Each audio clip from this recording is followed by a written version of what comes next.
The most merciful thing in the world, I think, is the inability of the human mind to correlate all its contents. We live on a placid island of ignorance in the midst of black seas of infinity, and it was not meet that we should voyage far.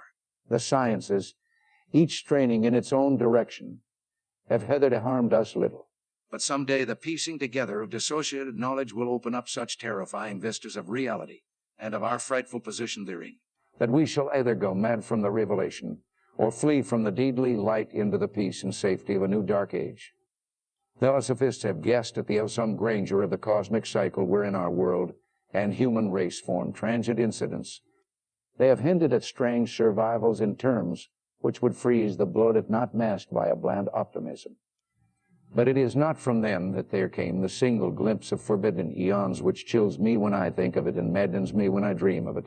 That glimpse, like all dread glimpses of truth, flashed out from an accidental piecing together of separated things, in this case an old newspaper item and the notes of a dead professor. I hope that no one else will accomplish this piecing out. Certainly, if I live, I shall never knowingly supply a link in so hideous a chain. I think that the professor, too, intended to keep silent regarding the part he knew, and that he would have destroyed his notes had not suddenly seized him. My knowledge of the thing began in the winter of 1926-27 with the death of my granduncle, George Gamel Angel, Professor Emeritus of Semitic Languages in Brown University, Providence, Rhode Island. Professor Angel was widely known as an authority on ancient inscriptions, and had frequently been resorted to by the heads of prominent museums, so that his passing at the age of 92 may be recalled by many. Locally, interest was intensified by the obscurity of the cause of death. The professor had been stricken whilst returning from the Newport boat, falling suddenly, as witnesses said, after having been jostled by a nautical-looking Negro, who had come from one of the queer dark courts on the precipitous hillside which formed a short cut from the waterfront to the deceased's home in William Street. Physicians were unable to find any visible disorder, but concluded after perplexed debate that some obscure lesion of the heart, induced by the brisk ascent of so steep a hill by so elderly a man, was responsible for the end. At the time I saw no reason to dissent from this dictum, but latterly I am inclined to wonder, and more than wonder, as my granduncle's heir and executor, for he died a childless widower, I was expected to go over his papers with some thoroughness, and for that purpose moved his entire set of files and boxes to my quarters in Boston. Much of the material which I correlated will be later published by the American Archaeological Society. But there was one box which I found exceedingly puzzling, and which I felt much averse from showing to other eyes. It had been locked, and I did not find the key till it occurred to me to examine the personal ring which the professor carried always in his pocket. Then indeed I succeeded in opening it, but when I did so seemed only to be confronted by a greater and more closely locked barrier. For what could be the meaning of the queer clay bas-relief and the disjointed jottings, ramblings, and cuttings which I found? Had my uncle, in his latter years, become credulous of the most superficial impostures? I resolved to search out the eccentric sculptor responsible for this apparent disturbance of an old man's peace of mind. The bas-relief was a rough rectangle less than an inch thick and about 5 by 6 inches in area, obviously of modern origin. Its designs, however, were far from modern in atmosphere and suggestion. For, although the vagaries of Cubism and Futurism are many and well, they do not often reproduce that cryptic regularity which lurks in prehistoric writing. And writing of some kind, the bulk of these designs seems certainly to be. Though my memory, despite much familiarity with the papers and collections of my uncle, failed in any way to identify this particular species, or even hint at its remotest affiliations.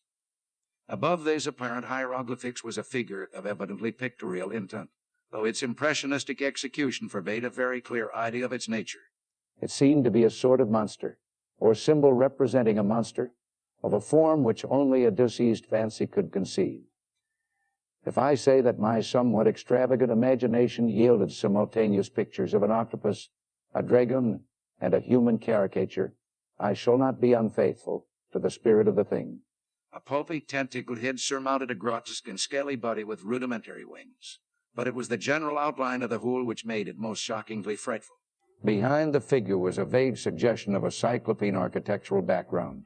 The writing accompanying this oddity was, aside from a stack of press cuttings, in Professor Angel's most recent hand, and made no pretense to literary style. What seemed to be the main document was headed Cthulhu, called in characters painstakingly printed to avoid the erroneous reading of a word so unheard of. This manuscript was divided into two sections, the first of which was dated 1925, Dream and Dream Work of H.A. Wilcox, 7 Thomas Street, Providence, Rhode Island, and the second narrative of Inspector John R. Legras, 121 Bienville Street, New Orleans, Louisiana, at 1908 AAS meeting, notes on same, and Professor Webb's account. The other manuscript papers were all brief notes, some of them accounts of the queer dreams of different persons, some of them citations from philosophical books and magazines, notably Double, New Scott Elias Atlantis, and the Los Lemuria, and the rest comments on long-surviving secret societies and hidden cults, with references to passages in such mythological and anthropological source books as Fraser's Golden Bough and Miss Murray's Witch Cult in Western Europe. The cuttings largely alluded to outre mental illnesses and outbreaks of group folly, or mania in the spring of 1925. The first half of the principal manuscript told a very peculiar tale. It appears that on March 1st, 1925, a then dark young man of neurotic and excited aspect had called upon Professor Angel bearing the singular clay bas-relief, which was then exceedingly damp and fresh. His card bore the name of Henry Anthony Wilcox, and my uncle had recognized him as the youngest son of an excellent family slightly known to him, who had latterly been studying sculpture at the Rhode Island School of Design and living alone at the Fleur-de-Lis building near that institution. Wilcox was a precocious youth of known genius but great eccentricity, and had from childhood excited attention through the strange stories and odd dreams he was in the habit of relating. He called himself psychically hypersensitive, but the state folk of the ancient, commercial city dismissed him as merely queer. Never mingling much with his kind, he had dropped gradually from social visibility, and was now known only to a small group of aesthetes from other towns.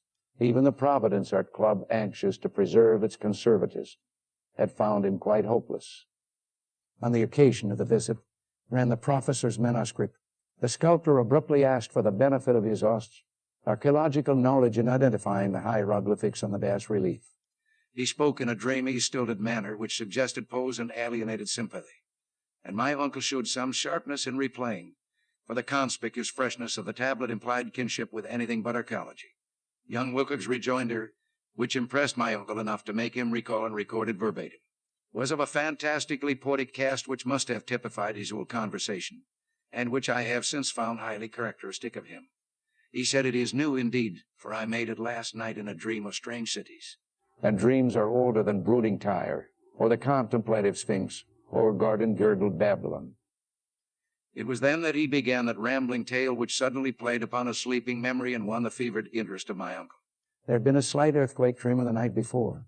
The most considerable fell in New England for some years, and Wilcox's imagination had been keenly affected. Upon retiring, he had had an unprecedented dream of great cyclopean cities of Titan blocks and scale-flung monoliths all dripping with green ooze and sinister with latent horror.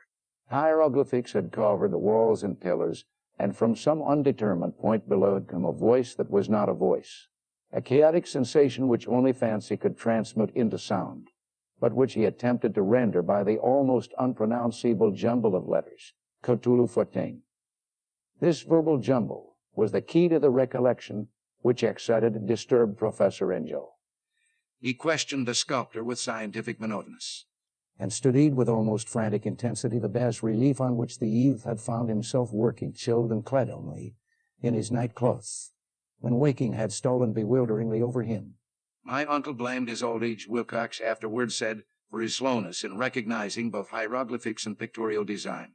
Many of his questions seemed highly out of place to his visitor, especially those which tried to connect the latter with strange cults or societies.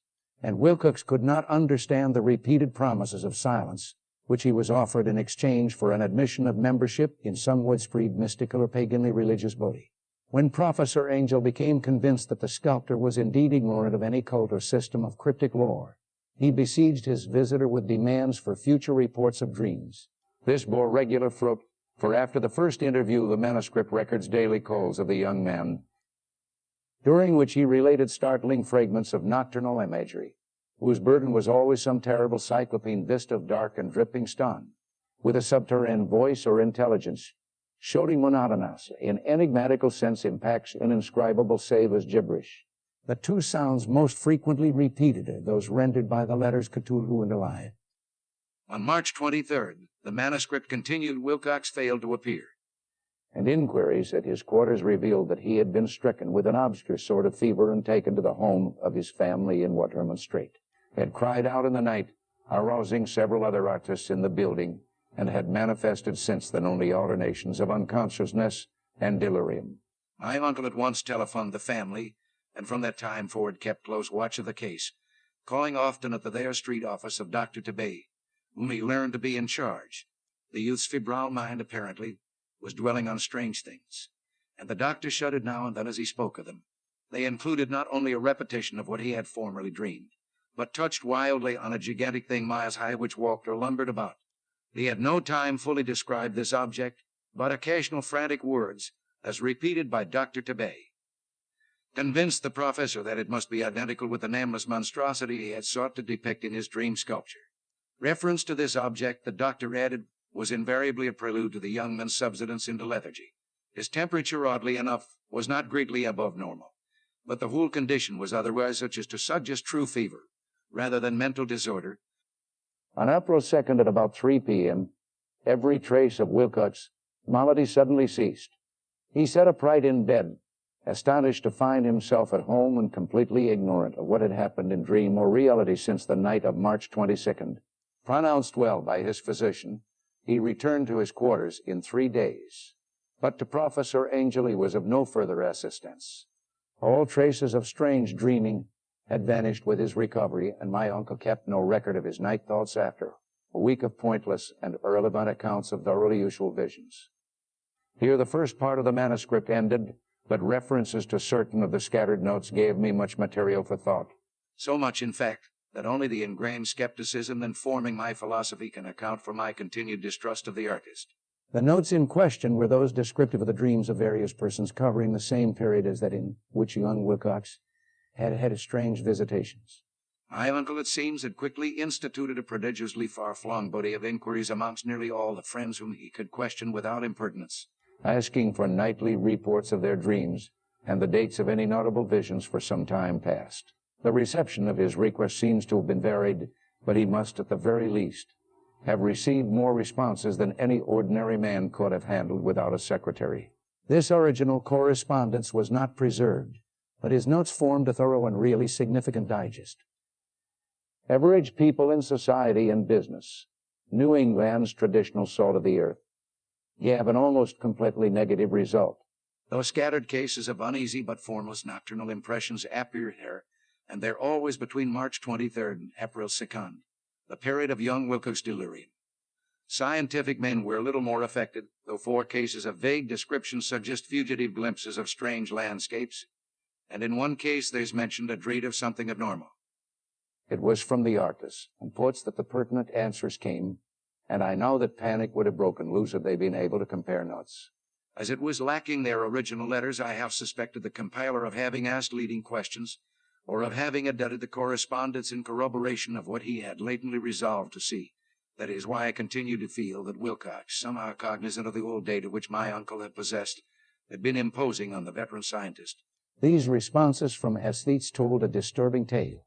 From February 28 to April 2nd, a large proportion of them had dreamed very bizarre things, the intensity of the dreams being immeasurably the stronger during the period of the sculptor's delirium. Over a fourth of those who reported anything reported sins and half sounds not unlike those which Wilcox had described. And some of the dreamers confessed acute fear of the gigantic nameless thing visible toward the last. One case, which the note describes with emphasis, was very sad.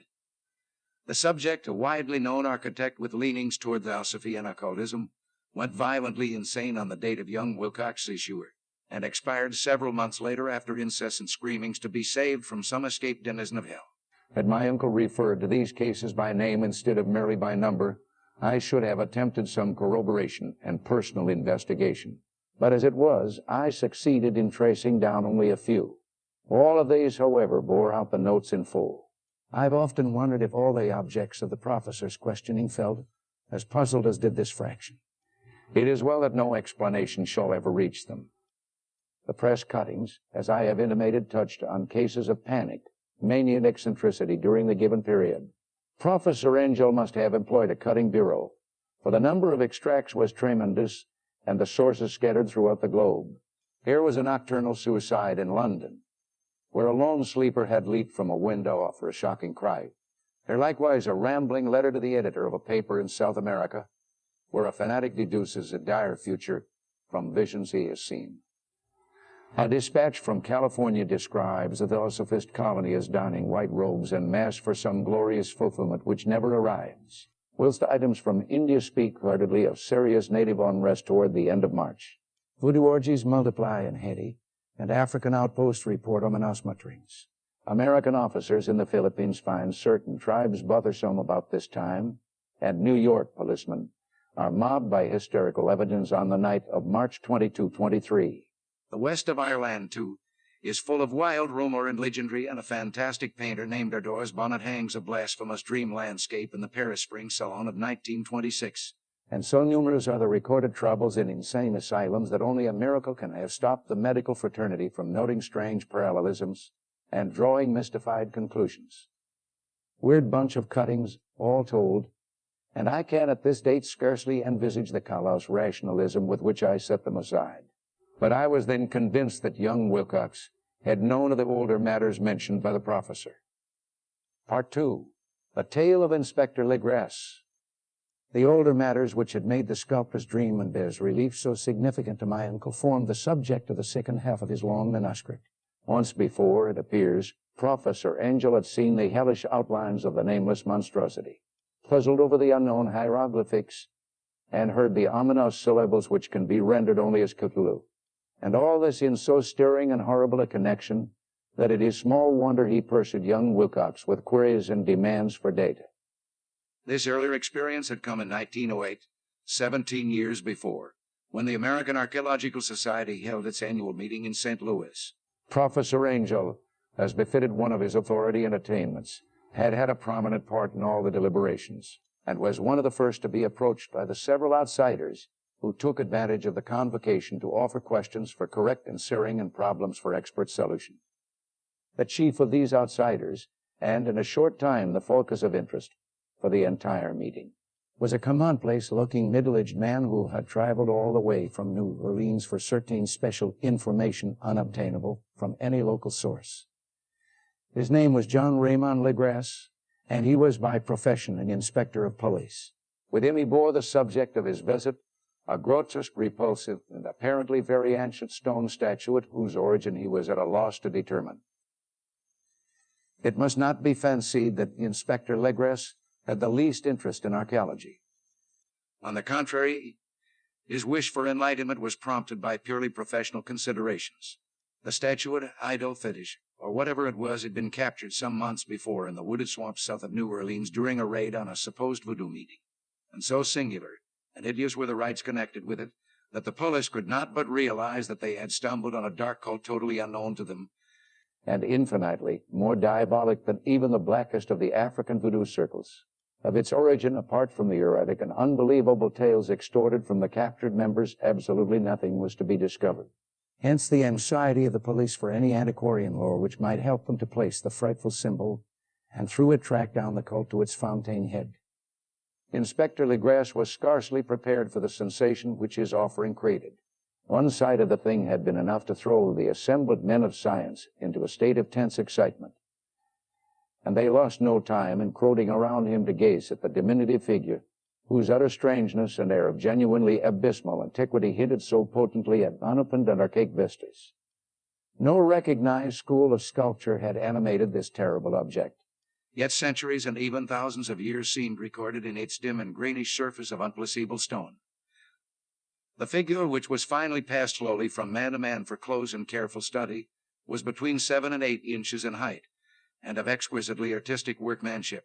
It represented a monster of vaguely anthropoid outline, but with an octopus-like head whose face was a mass of feelers, a scaly, rubbery-looking body, prodigious claws on hind and 4 feet, and long, narrow wings behind.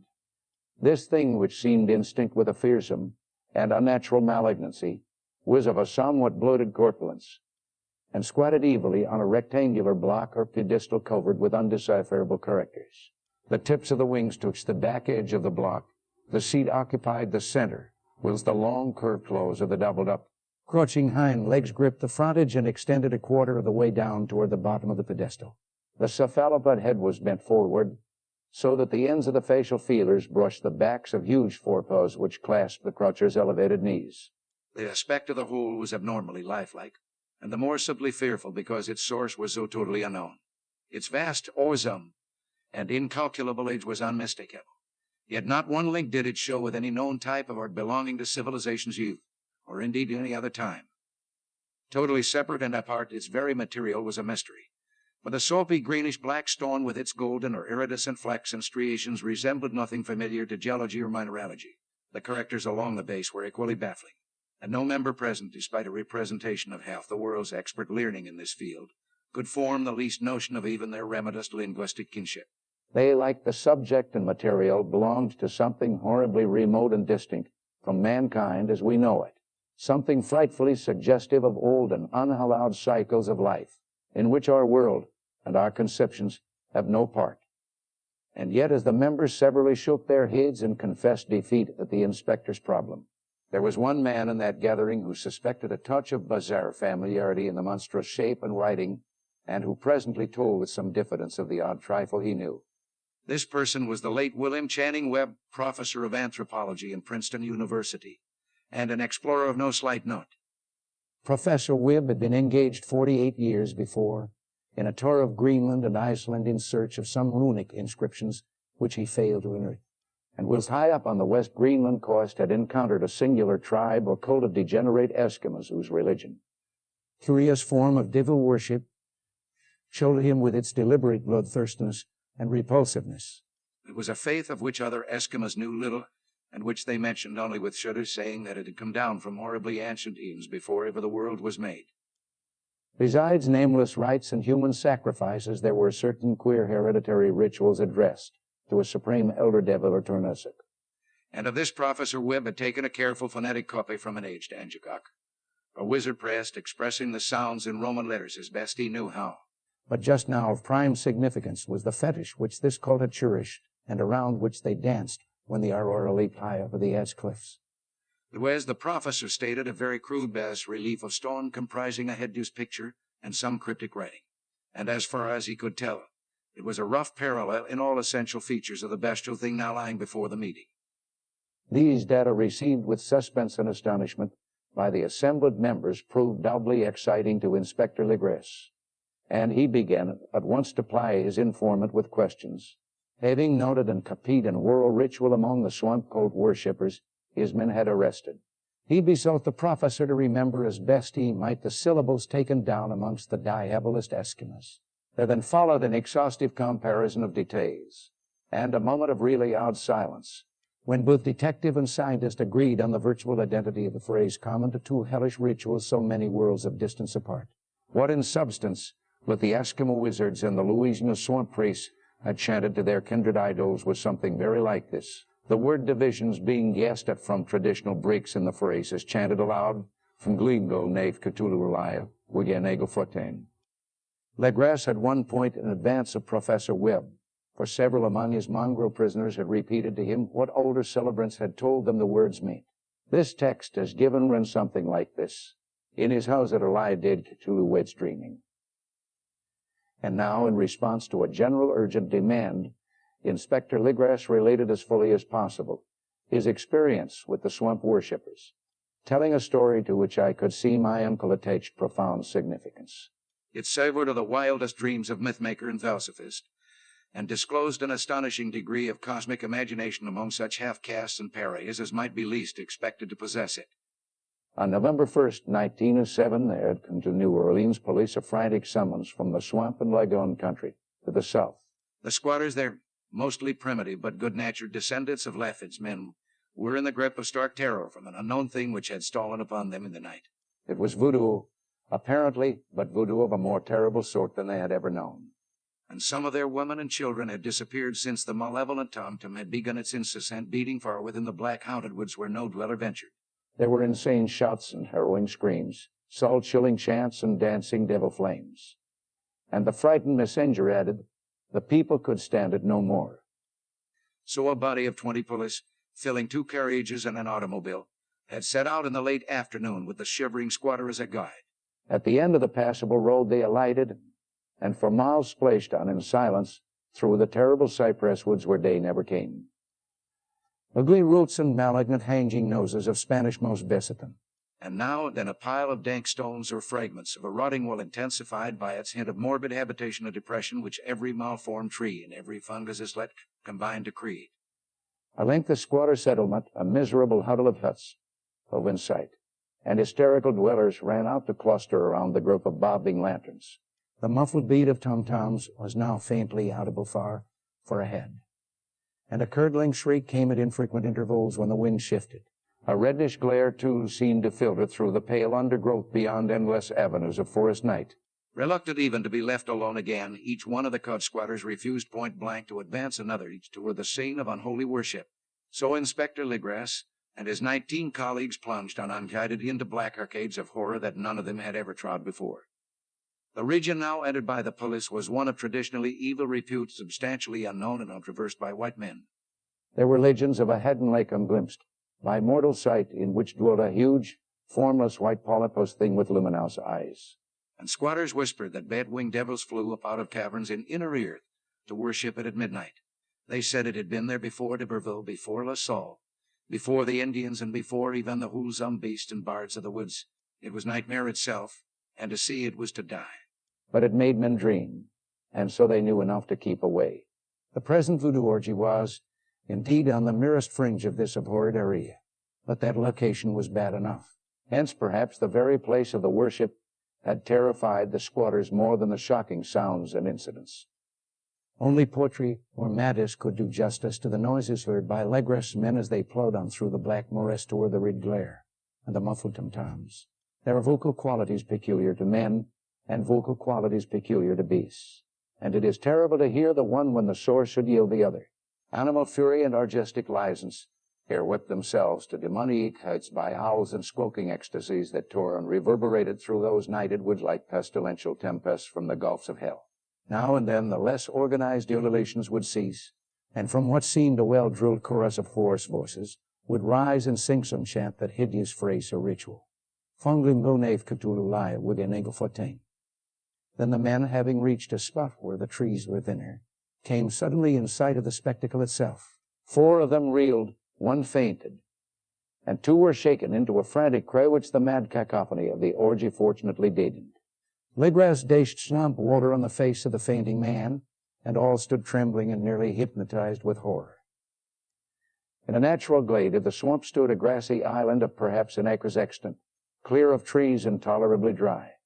On this now leaped and twisted a more indescribable horde of human abnormality than any but a Siam or an Angorilla could paint. Void of clothing, this hybrid spawn were braying, bellowing, and writhing about a monstrous ring-shaped bonfire, in the center of which, revealed by occasional rifts in the curtain of flame, stood a great granite monolith some 8 feet in height, on top of which, incongruous in its diminutiveness, rested the noxious carven statuette. From a wide circle of 10 scaffolds set up at regular interval with the flame-girt monolith as a center hung, heaved downward the oddly marred bodies of the helpless squatters who had disappeared. It was inside this circle that the ring of worshippers jumped and roared, the general direction of the mass motion being from left to right in endless bacchanals between the ring of bodies and the ring of fire. It may have been only imagination, and it may have been only echoes which induced one of the men, an excitable Spaniard, to fancy he heard antiphonal responses to the ritual from some far and illumined spot deeper within the wood of ancient legendry and horror. This man, Joseph D. Gold, is later met and questioned, and he proved distractingly imaginative. He indeed went so far as to hint of the faint beating of great wings, and of a glimpse of shining eyes and a mountainous white bulk beyond the remote trees. But I suppose he had been hearing too much native superstition. Actually, the horrified pose of the men was of comparatively brief duration. Duty came first, and although there must have been nearly 100 mongrel celebrants in the throng, the police relied on their firearms and plunged determinedly into the nauseous rut. For 5 minutes, the resultant din and chaos were beyond description. Wild blows were struck, shots were fired, and escapes were made. But in the end, Legras was able to count some 47 sullen prisoners, whom he forced to dress in haste and fall into line between 2 rows of policemen. 5 of the worshippers lay dead, and 2 severely wounded ones were carried away on improvised stretchers by their fellow prisoners. The image on the monolith, of course, was carefully removed and carried back by Legras. Examined at headquarters after a trip of intense strain and weariness, the prisoners all proved to be men of a very low, mixed-blooded, and mentally aberrant type. Most were seamen, and a sprinkling of Negroes and mulattoes, largely West Indians or Bravo Portuguese from the Cape Verde Islands, gave a coloring of voodooism to the heterogeneous cult. But before many questions were asked, it became manifest that something far deeper and older than Negro fetishism was involved. Degraded and ignorant, as they were, creatures held with surprising consistency to the central idea of their loathsome faith. They worshipped, so they said, the great old ones who lived ages before there were any men and who came to the young world out of the sky. Those old ones were gone now inside the earth and under the sea, but their dead bodies had told their secrets in dreams to the first man who formed a cult which had never died. This was that cult, and the prisoners said it had always existed and always would exist, hidden in distant wastes and dark places all over the world, until the time when the great priest Cthulhu, from his dark house in the mighty city of Lie under the waters, should rise and bring the earth again beneath his sway. Some day he would call, when the stars were ready, and the secret cult would always be waiting to liberate him. Meanwhile, no more must be told. There was a secret which even torture could not extract. Mankind was not absolutely alone among the conscious things of earth, for shapes came out of the dark to visit the faithful few. But these were not the great old ones. No man had ever seen the old ones. The carven idol was great Cthulhu, but none might say whether or not the others were precisely like him. No one could read the old writing now, but things were told by word of mouth. The chanted ritual was not the secret. That was never spoken aloud, only whispered. The chant meant only this: in his house at Lie deed Cthulhu waits dreaming. Only 2 of the prisoners were found sane enough to be hanged, and the rest were committed to various institutions. All denied a part in the ritual murders and averred that the killing had been done by black-winged ones which had come to them from their immemorial meeting place in the Haunted Wood. But of those mysterious allies no coherent account could ever be gained. What the police did extract came mainly from an immensely aged mestizo named Castro, who claimed to have sailed to strange ports and talked with undying leaders of the cult in the mountains of China. Old Castro remembered bits of hideous legend that paled the speculations of theosophists and made men of the world seem recent and transient indeed. There had been eons when other things ruled on the earth, and they had had great cities. Remains of them, he said the deathless Chinaman had told him, were still to be found as cyclopean stones on islands in the Pacific. They all died vast epochs of time before man came, but there were arts which could revive them when the stars had come round again to the right positions in the cycle of eternity. They had indeed come themselves from the stars and brought their images with them. These great old ones, Castro continued, were not composed altogether of flesh and blood. They had shape, for did not this star-fashioned image prove it? But that shape was not made of matter. When the stars were right, they could plunge from world to world through the sky. But when the stars were wrong, they could not live. But although they no longer lived, they would never really die. They all lay in stone houses in their great city of Lie, preserved by the spells of mighty Cthulhu for a glorious resurrection when the stars in the earth might once more be ready for them. But at that time some force from outside must serve to liberate their bodies. The spells that preserved them intact likewise prevented them from making an initial move, and they could only lie awake in the dark and think whilst uncounted millions of years rolled by. They knew all that was occurring in the universe, for their mode of speech was transmitted thought. Even now they talked in their tombs. When after infinities of chaos the first men came, the great old ones spoke to the sensitive among them by molding their dreams, for only thus could their language reach the fleshly minds of mammals. Then whispered Castro, those first men formed the cult around small idols which the great ones showed them, idols brought in demiras from dark stars. That cult would never die till the stars came right again, and the secret priests would take great Cthulhu from his tomb to revive his subjects and resume his rule of earth. The time would be easy to know, but then mankind would have become as the great old ones, free and wild and beyond good and evil, with laws and morals thrown aside, and all men shooting and killing and reveling in joy. Then the liberated old ones would teach them new ways to shout and kill and revel and enjoy themselves, and all the earth would flame with a holocaust of ecstasy and freedom. Meanwhile, the cult by appropriate rites, must keep alive the memory of those ancient ways and shadow forth the prophecy of their return. In the elder time, chosen men had talked with the entombed old ones in dreams, but then something had happened. The great stone city alive, with its monoliths and sepulchres, had sunk beneath the woods, and the deep waters, full of the one primal mystery through which not even thought can pass, had cut off the spectral intercourse. But memory never died, and high priests said that the city would rise again when the stars were right.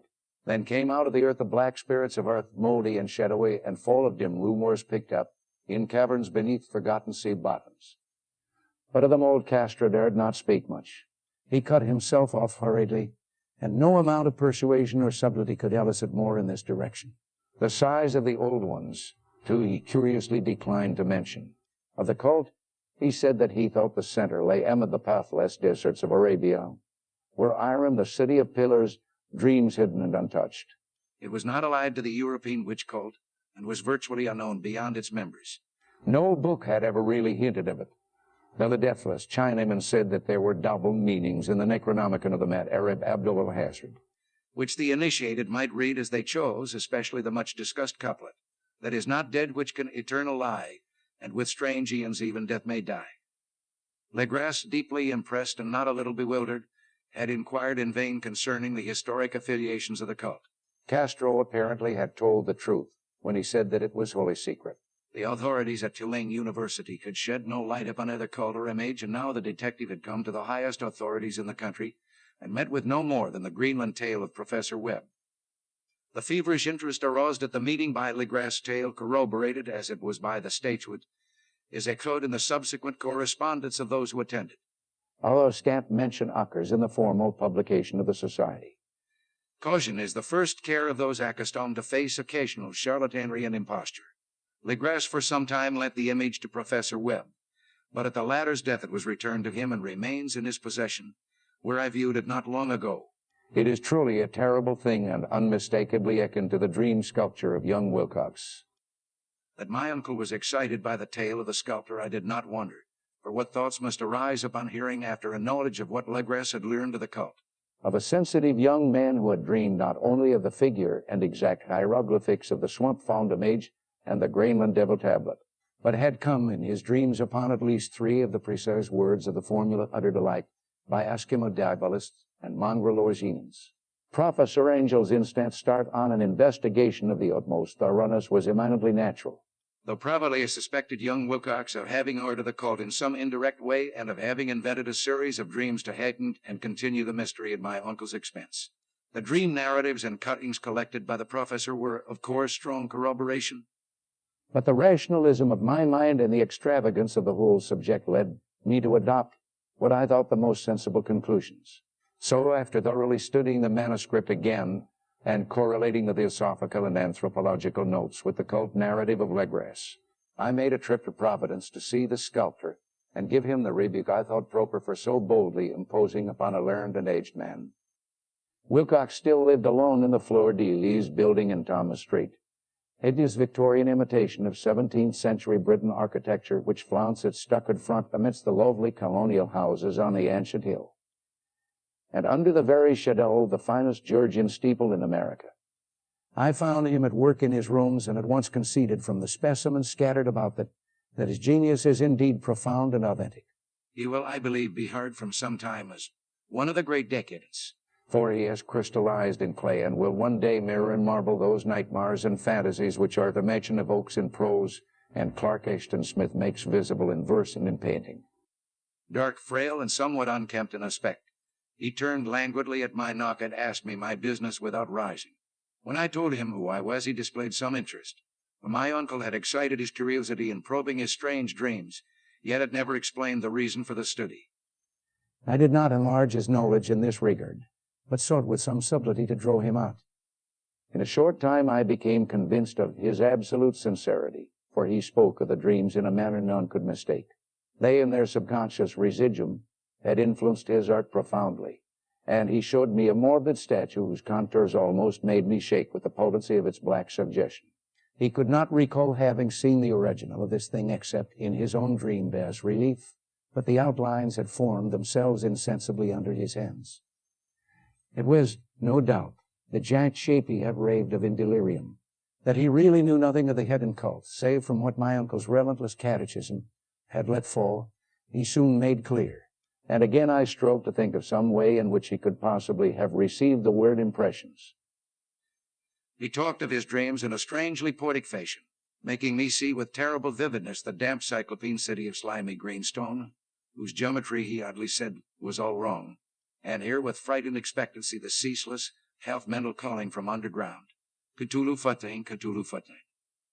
These words had formed part of that dread ritual which told of dead Cthulhu's dream vigil in his stone vault at Ely, and I felt deeply moved despite my rational beliefs. Wilcox, I was sure, had heard of the cult in some casual way and had soon forgotten it amidst the mass of his equally weird reading and imagining. Later, by virtue of its sheer impressiveness, it had found subconscious expression in dreams in the bas relief and in the terrible statue I now beheld. So that his imposture upon my uncle had been a very innocent one. The youth was of a type at once slightly affected and slightly ill-mannered, which I could never like. But I was willing enough now to admit both his genius and his honesty. I took leave of him amicably, and wish him all the success his talent promises.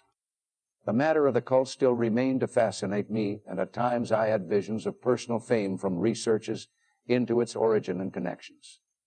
I visited New Orleans, talked with Legras and others of that old-time raiding party, saw the frightful image, and even questioned such of the mongrel prisoners as still survived. Old Castro, unfortunately, had been dead for some years. What I now heard so graphically at first hand, though it was really no more than a detailed confirmation of what my uncle had written, excited me afresh. For I felt sure that I was on the track of a very real, very secret, and very ancient religion, whose discovery would make me an anthropologist of note. My attitude was still one of absolute materialism, as I wish it still were, and I discounted with almost inexplicable perversity the coincidence of the dream notes and odd cuttings collected by Professor Angel. One thing which I begin to suspect, and which I now fear I know, is that my uncle's death was far from natural. He fell on a narrow hill street leading up from an ancient waterfront swarming with foreign mongrels after a careless push from a Negro sailor. I did not forget the mixed blood and maureen pursuits of the cult members in Louisiana, and would not be surprised to learn of secret methods in poison needles as ruthless, and as anciently known, as the cryptic rites and beliefs. Legras and his men, it is true, have been let alone, but in Norway a certain seaman who saw things is dead. Might not the deeper inquiries of my uncle after encountering the sculptor's dead come to sinister ears? I think Professor Angel died because he knew too much, or because he was likely to learn too much. Whether I shall go as he did remains to be seen, for I have learned much now. Part 3. The Madness from the Sea. If heaven ever wishes to grant me a boon, it will be a total effacing of the results of a mere chance which fixed my eye on a certain stray piece of shelf paper.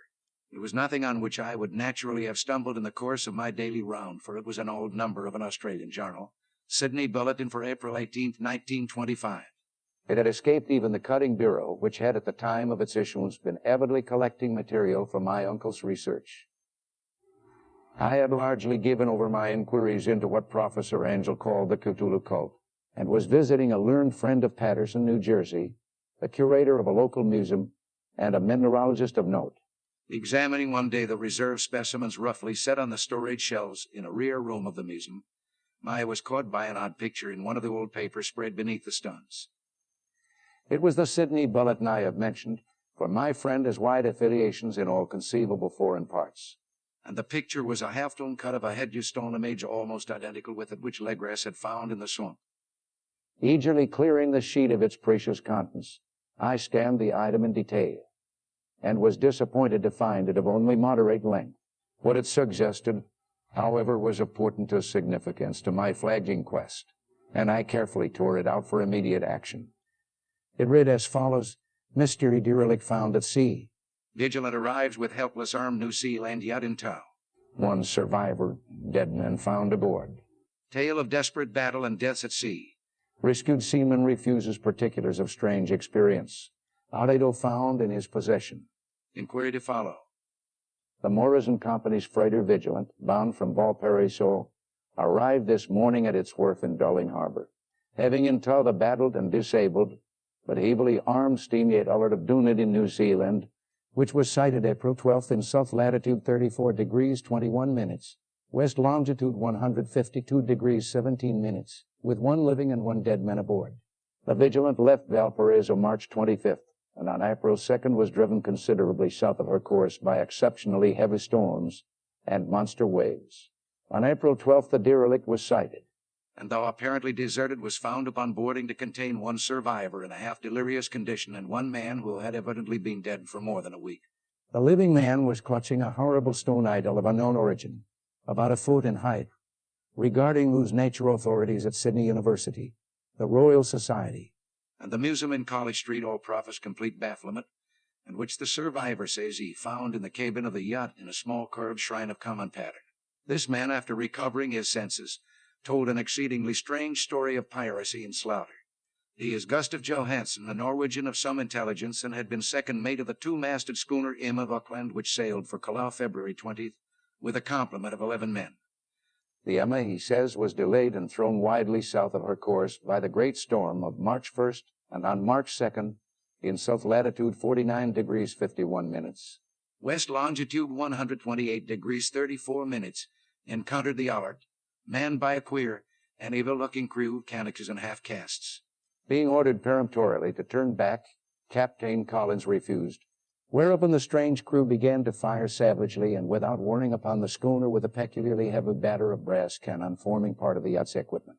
The Emma's men should fight, says the survivor, and though the schooner began to sink from shots beneath the waterline, they managed to heave alongside their enemy and board her, grappling with the savage crew on the yacht's deck and being forced to kill them all, the number being slightly superior because of their particularly abhorrent and desperate, though rather clumsy, mode of fighting.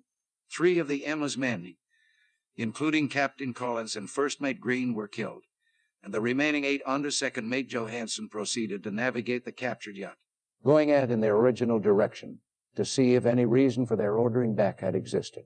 The next day, it appears, they raised and landed on a small island, although none is known to exist in that part of the ocean. And 6 of the men somehow died ashore, though Johansen is clearly reticent about this part of his story and speaks only of their falling into a rock chasm. Later, it seems he and 1 companion boarded the yacht and tried to manage her, but were beaten about by the storm of April 2nd. From that time till his rescue on the 12th, the man remembers little, and he does not even recall when William Bryden, his companion, died. Bryden's death reveals no apparent cause, and was probably due to excitement or exposure. Cable advices from Dunedin report that the Allard was well known there as an island trader and bore an evil reputation along the waterfront.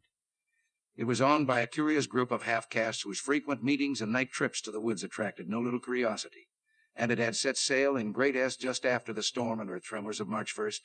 Our acclaimed correspondent gives the Emma and her crew an excellent reputation, and Johansen is described as a sober and worthy man.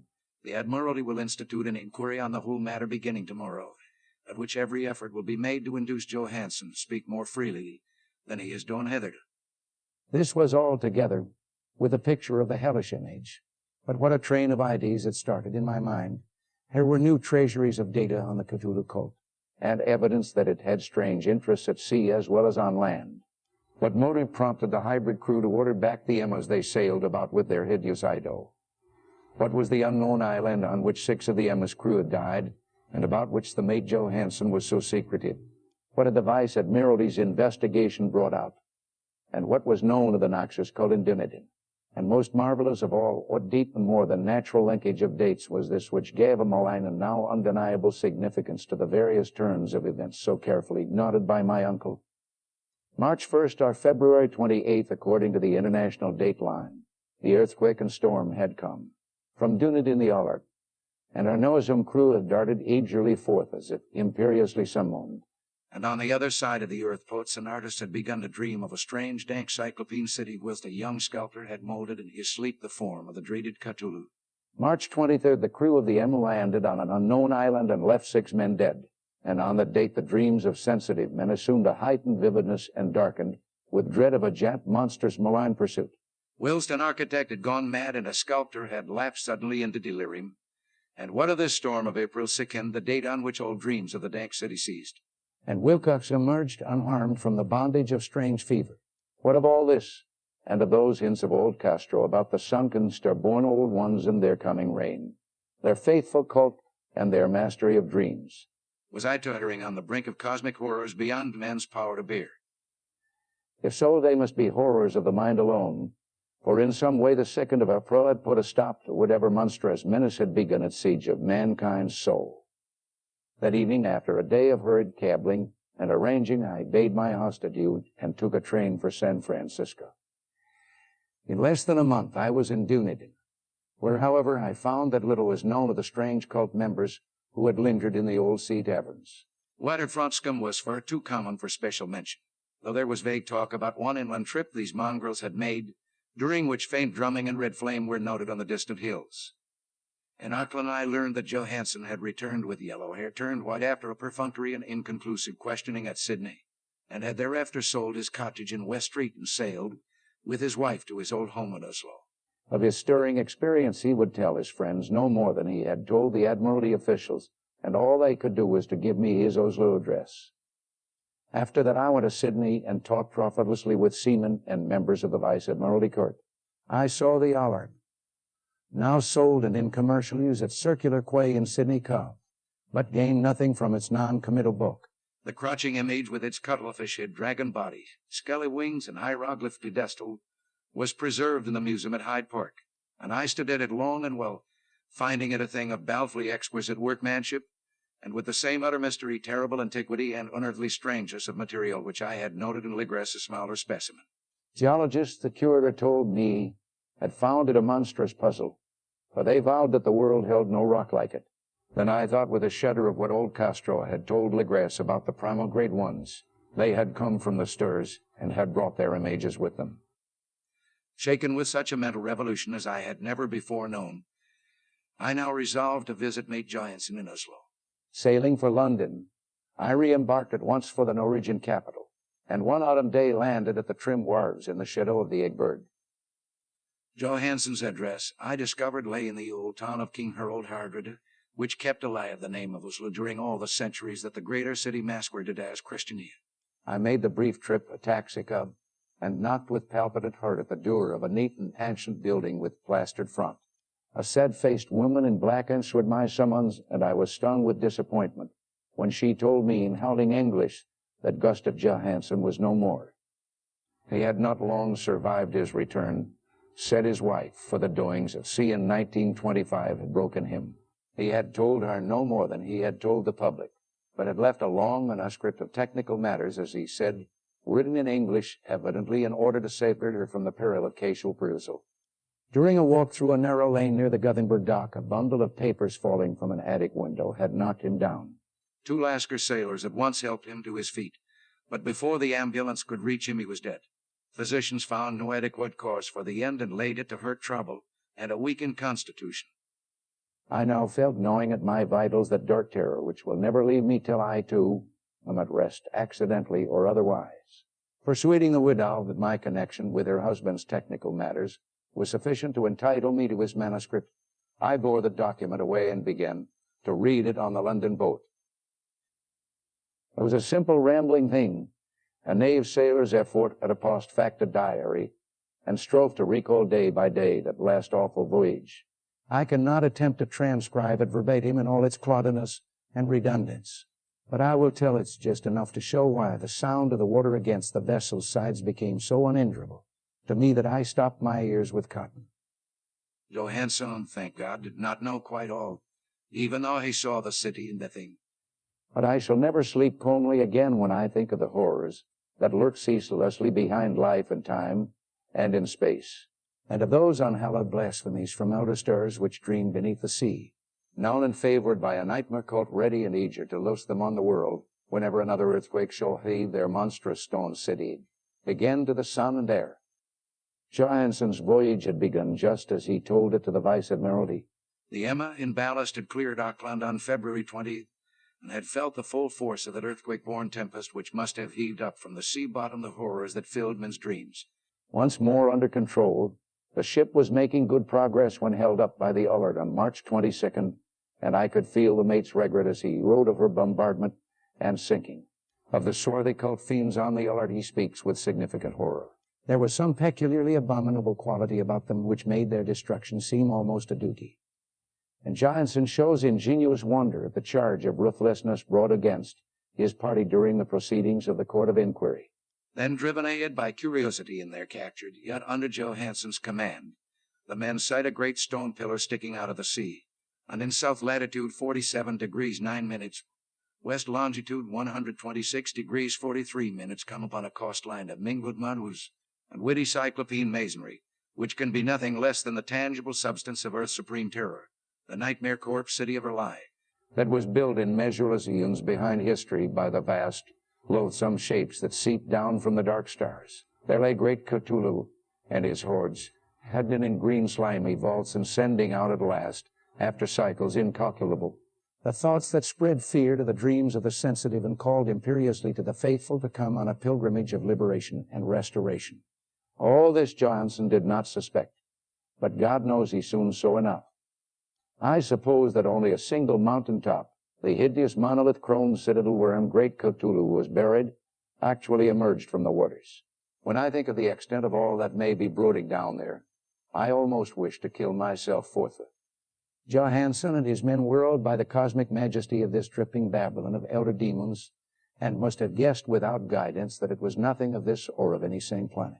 Now, at the unbelievable size of the greenish stone blocks, at the dizzying height of the great carven monolith, and at the stupefying identity of the colossal statues and bas-reliefs, with the queer image found in the shrine on the alert, is poignantly visible in every line of the mate's frightened description.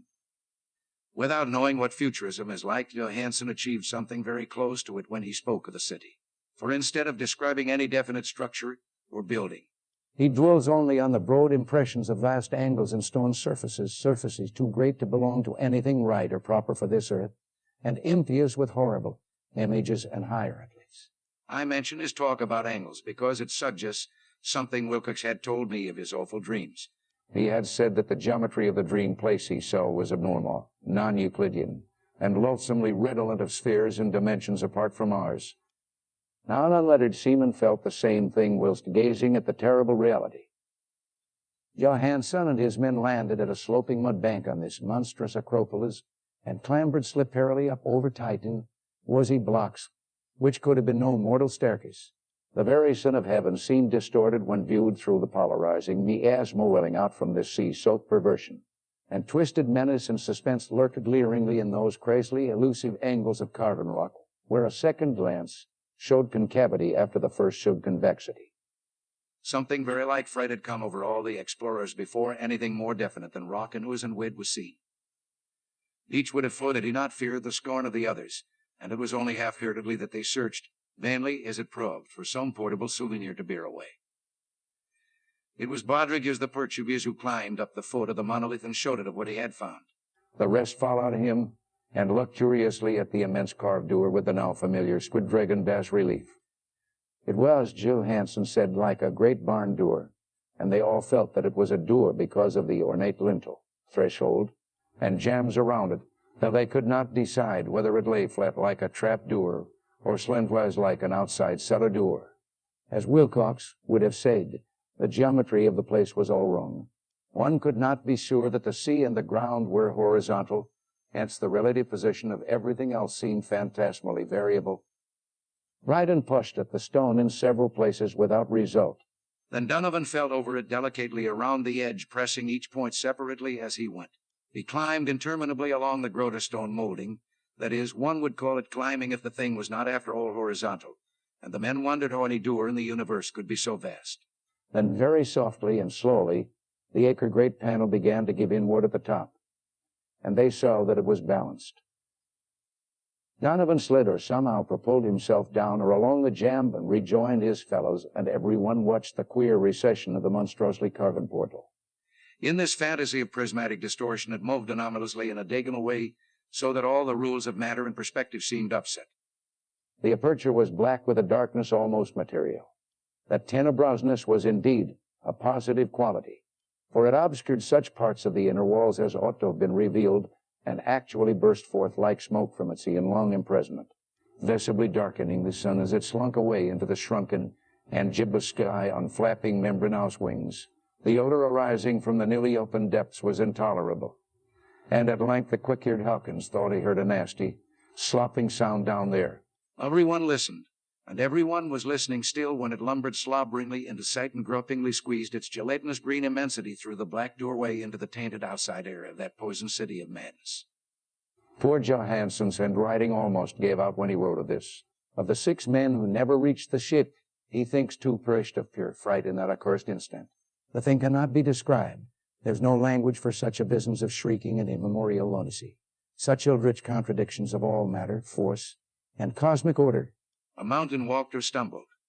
God, what wonder that across the earth a great architect went mad and poor Wilcox raved with fever in that telepathic instant. The thing of the Adels, the green, sticky spawn of the stars, had awaked to claim his own. The stars were right again. And what an age-old cult had failed to do by design, a band of innocent sailors had done by accident. After vigintillions of years, great Cthulhu was loose again, and ravening for delight. 3 men were swept up by the flabby claws before anybody turned. God rest them, if there be any rest in the universe. They were Donovan, Yerera, and Angstrom. Parker slipped as the other 3 were plunging frenziedly over endless vistas of grain-crusted rock to the boat, and Johansson Swersey was swallowed up by an angle of masonry which shouldn't have been there. An angle which was acute, but behaved as if it were obtuse. So only Bryden and Johansson reached the boat and pulled desperately for the ullard as the mountainous monstrosity flopped down the slimy stones and hesitated, floundering at the edge of the water. Steam had not been suffered to go down entirely, despite the departure of all hands for the shore. And it was the work of only a few moments of feverish rushing up and down between wheels and engines to get the ullard under way. Slowly, amidst the distorted horrors of that indescribable scenes, she began to churn the lethal waters. Whilst on the masonry of the charnel shore that was not of earth the Titan thing from the stir-slavered and gibbered like Polypheme cursing the fleeing ship of Odysseus. Then, bolder than the storied Cyclops, great Cthulhu slid gracefully into the water and began to pursue with vast wave-raising strokes of cosmic potency. Bryden looked back and went mad, laughing shrilly as he kept on laughing at intervals till death found him one night in the cabin, whilst Johansson was wandering deliriously. But Johansson had not given out yet. Knowing that the thing could surely overtake the ullard until steam was fully up, he resolved on a desperate chance, and setting the engine for full speed, ran lightning-like on deck and reversed the wheel. There was a mighty eddying and foaming in the noisome brine, and as the steam mounted higher, and higher the brave Norwegian drove, his vessel headed on against the pursuing jelly which rose above the unclean froth like the stem of a demon galleon. The awful squid head with writhing feelers came nearly up to the bowsprit of the sturdy yacht, but Johansson drove on relentlessly. There was a bursting as of an exploding bladder, a slushy nastiness as of a cloven sunfish, a stench as of 1,000 open graves, and a sound that the chronicler would not put on paper. For an instant the ship was befooled by an acrid and blinding green cloud, and then there was only a venomous seething ester. Where God in heaven, the scattered plasticity of that nameless sky spawn was nebulously recombining in its hateful original form, whilst its distance widened every second as the ullard gained impetus from its mounting steam. That was all. After that, Johansson only brooded over the Adel in the cabin and attended to a few matters of food for himself and the laughing maniac by his side. He did not try to navigate after the first bold flight, for the Riction had taken something out of his soul. Then came the storm of April 2nd and a gathering of the clouds about his consciousness. There is a sense of spectral whirling through liquid gulfs of infinity, of dissing rides through reeling universes on a comet's tail, and of hysterical plunges from the pit to the moon and from the moon back again to the pit, all livened by a cachinating chorus of the distorted, hilarious elder gods and the green, but wing-mocking imps of Tartarus. Out of that dream came rescue, the vigilant, the vice admiralty court, the streets of Dunedin, and the long voyage back home to the old house by the Egbert. He could not tell. They would think him mad. He would write of what he knew before death came, but his wife must not guess. Death would be a boon if only it could blot out the memories. That was the document I read, and now I have placed it in the tin box beside the bas relief and the papers of Professor Angel. With it shall go this record of mine, this test of my own sanity, wherein is pieced together that which I hope may never be pieced together again. I have looked upon all that the universe has to hold of horror, and even the scares of spring and the flowers of summer must ever afterward be poison to me. But I do not think my life will be long. As my uncle went, as poor Johansen went, so I shall go. I know too much, and the cult still lives. Cthulhu still lives too, I suppose, again, in that chasm of stone which has shielded him since the sun was young. 'Tis accursed that he is sunken once more, for the Vigilance sailed over the spot after the April storm. But his ministers on earth still bellow and prance and slay around idle-capped monoliths in lonely places. He must have been trapped by the sinking whilst within his black abyss, or else the world would by now be screaming with fright and frenzy. Who knows the end? What is risen may sink, and what is sunk may rise. Loathsomeness waits and dreams in the deep, and decay spreads over the tottering cities of men. A time will come, but I must not and cannot think. Let me pray that, if I do not survive this manuscript, my executors may put caution before audacity, and see that it meets no other eye.